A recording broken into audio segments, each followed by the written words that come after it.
அரசு பள்ளிக்கல்வி இயக்ககமும் பெங்களூரு விஸ்வேஸ்வரய்யா தொழில் மற்றும் தொழில்நுட்ப அருங்காட்சியகமும் இணைந்து நடத்தும் 2025ஆம் ஆண்டிற்கான தென்னிந்திய அளவிலான அறிவியல் கண்காட்சியானது புதுச்சேரி உப்பளம் பழைய துறைமுக வளாகத்தில் தொடங்கியது.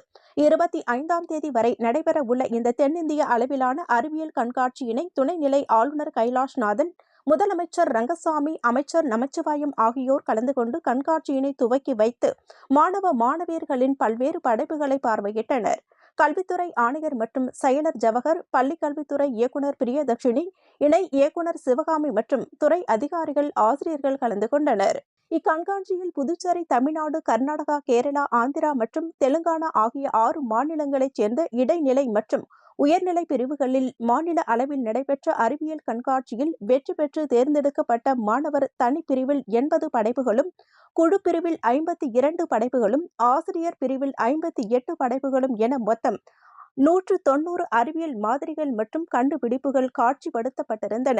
காலையில் பல்வேறு பள்ளி மாணவர்கள் பார்வையிட அனுமதியும், மாலை 4 மணி முதல் மாலை 5 மணி வரை பொதுமக்கள் பார்வையிட அனுமதி வழங்கப்படுகிறது.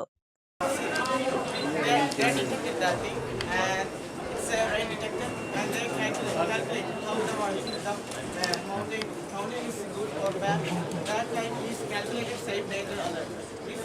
If same is camera update